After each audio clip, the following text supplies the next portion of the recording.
"12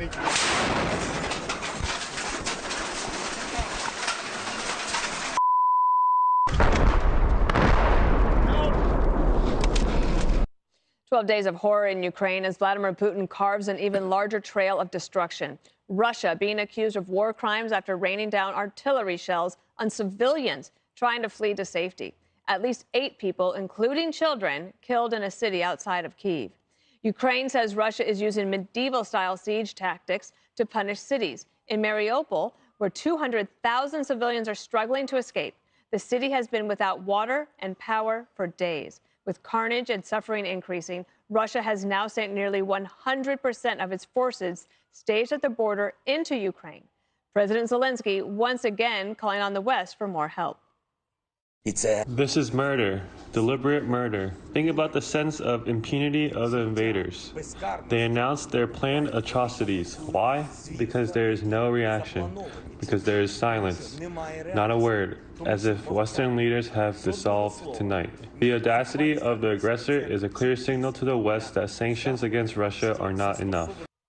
Let's go to Benjamin Hall in the Ukrainian capital of Kyiv, where it is, I believe it's midnight there where you are, Benjamin. What's the outlook tonight?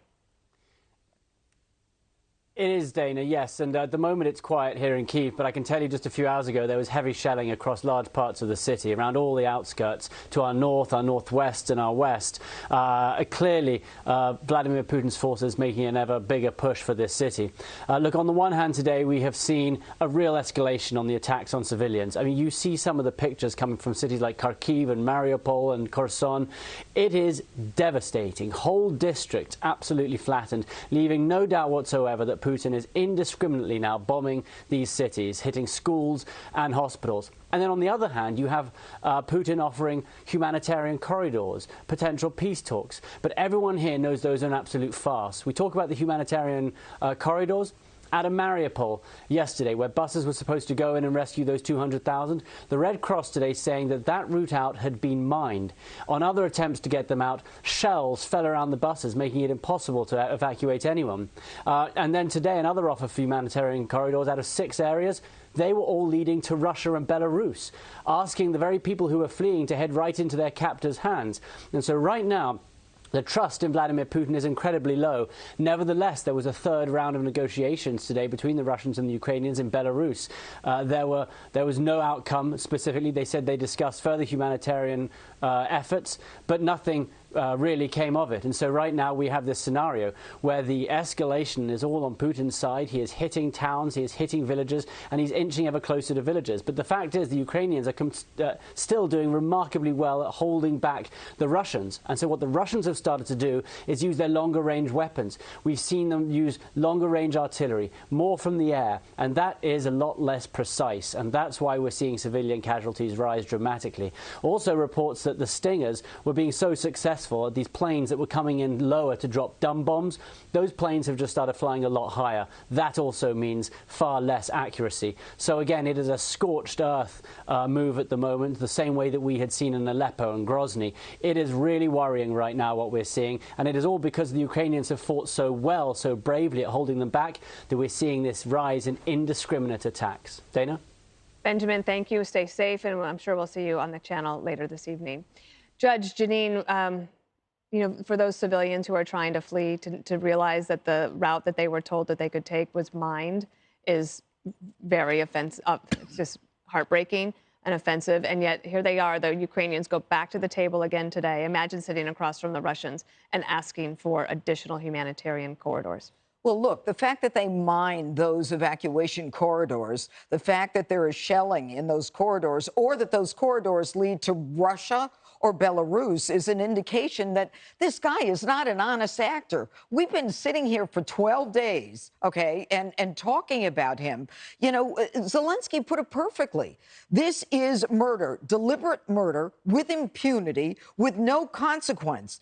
And how is it that one man is allowed to upend the world like this? How is it that he is able to push everyone's buttons and basically kill indiscriminately children with cancer who are are simply trying to get their cancer treatments, children being killed with their families leaving. I don't need to describe it. All you have to do is turn on the television while the world watches. We're just voyeurs in this. I understand the no-fly zone, but even Canada has said we're not going to accept any oil from Russia.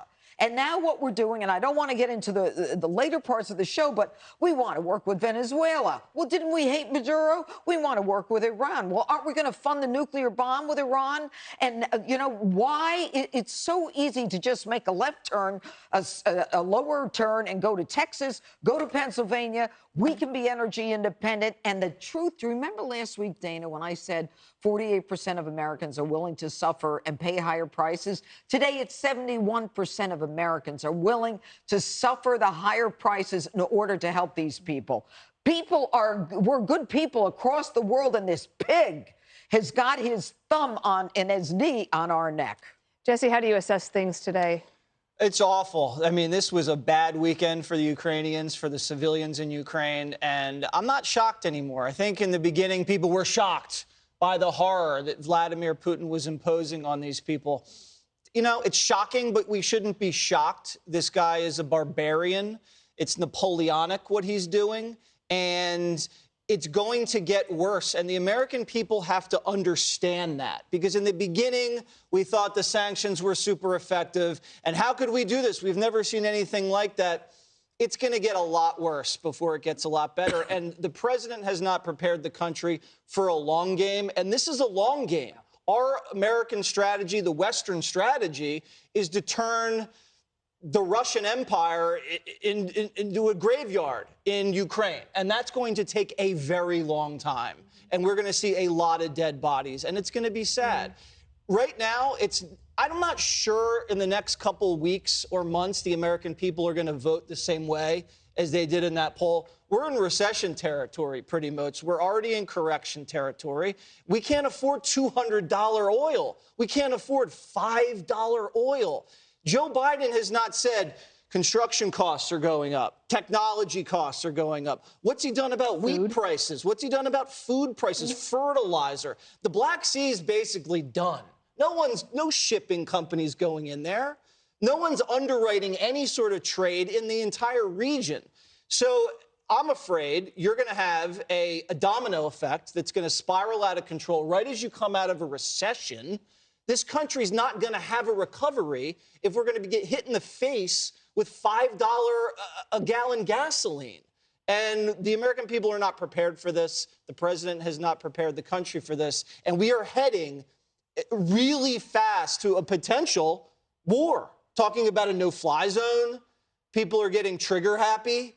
We're sending in planes potentially. What happens if a NATO ally sends in a plane and that NATO plane from a NATO country shoots down a Russian plane? Do you think Russia's going to be okay with a Polish plane shooting dead Russians at their doorstep? I don't think Joe Biden has wrapped his head around where we're going here. Harold? I agree with some of the things Jesse has said, and I disagree with a slightly different point of view. I think the elements you've laid out are exactly right. I think the president's done a lot better job of trying to prepare the country for the consequences. In fact, even if he doesn't, we're living the consequences. We're paying more for gasoline. We're paying more for food. We're paying more for food. I call it the new PPP. Protect, punish, empower back. Our interests are at risk in Ukraine. Democracy, decency, humanity, sovereignty. You can't let this nation cross that line, particularly a nation with the history that the Soviets had and with the language that he's talking. We've kept together NATO. It's been hard. Now, I know that there's an interest on some to try to score political points with this, but when huge problems are in front of you, you got to solve them. And if that means bringing people together who don't disagree, who you've disagreed with in the past, in your own party, the other party, you've got to figure out how to do it. Two, you got to punish Putin. And here's where the question becomes, how much and how willing are we to pay? Is that 71, 76, 77%, whatever the number may be? How high will that number stay? And you raised this. If prices get to $10, $11, $12 a barrel, we've unplugged them from the world financial system. Are we willing to ban the kind of ban that people want, some are proposing, on their oil and energy products, perhaps similar to what Canada's done? If we do that, there are some who criticize this White House for not tackling inflation. I would dare say we've not seen inflation. if we ban oil and energy products like we're saying. And finally, we got to power back. And Judge, this is where I agree with you wholeheartedly. That power back, we have to think about ways to restart energy projects here in the country, be it Keystone, be it on other leases on lands that we're not. There's been some talk from the White House about doing that. I think they need to go further. Yeah. And we have to be serious and intentional about helping the Europeans. The Marshall Plan after this effort here is a Marshall Plan to help the Europeans find new energy sources. No nation should be dependent on Iran, Venezuela, or Russia for energy sources. We were able to get off Middle East oil and energy products after 9/11. We have to make that the legacy of this effort once we're able to get out of this awful episode we're in right now. Sorry, we're going to have a chance to talk about energy in the next block. Do you want to, you had a very interesting guest, Robert Gates, on your show on Saturday night. Is there anything that he said on Saturday that now you look to Monday and say, aha, that's what he meant? Oh, we got to choke this guy out now. I think Bob Gates, who was Secretary of Defense for Republican, Democrat, was a CIA director, worked for 7 presidents, thought he was a perfect person to say this is a historic time. And I think what he was trying to say is Vladimir Putin's a bad actor. Nothing we will ever do will change the way he is. Not much different than the guy he dealt with when he came in. For President Obama, when he came in for President Bush, replacing Don Rumsfeld, and then for President Obama. And he thought it was a huge mistake when President Obama said blankets and MREs when he took parts of Georgia. So here's the thing. Jesse, as much as I agree with the sentiment, we're not living in the world in which we're calling the rules right now. Right now, we are dealing with an actor that has no interest in dialing back and coming back. This is the moment that we have to stand out and choke him out, or it's going to get so much worse in 2 years as he takes Moldova, starts moving on the Baltic nations, and then the Rule 5 is not going to be a gray area. It's going to be yes or no area. Here's what I found. Macron is also on another planet. He came out and says, Russia, too, must be respected as a country. There is no durable peace if Russia is not part of a great architecture of peace in our continent because history and geography are stubborn. Vladimir Putin is the problem. He could not be brought into the family of nations. We have tried, and he's laughed in our face. He has destroyed a country. He's killing children, and he doesn't care about it. He has press conferences with flight attendants, having a great time. He does not feel this pain. We have to have total all-in sanctions, convince the Europeans to get off oil. And my goodness, do we stand for anything? 1-800-Venezuela? Oh, Iran will we'll let you fulfill what we used to get from Russia. And now we're going to actually going to say it's only 7% of their output is our input on their oil. So that's why we should not worry about stopping Russia's input oil from coming into our country. Of course we should. We backstop it with friendly nations. We have to stand for something. We don't have relations with Maduro of Venezuela. We don't recognize him. How dare we cut an oil deal with him? With Iran? Do you know what's happening with this Iranian deal? This is a travesty what's about to happen with the Iranian deal. We're going to be fueling terror in the Middle East for the next 50 years. We'll come back to this. Yeah, we have more to come about this because President Biden is looking to offset surging gas prices by cutting deals with a new set of dictators. We gave you a preview. We'll be right back. Hey, Sean Hannity here. Hey, click here to subscribe to Fox News YouTube page and catch our hottest interviews and most compelling analysis. You will not get it anywhere else.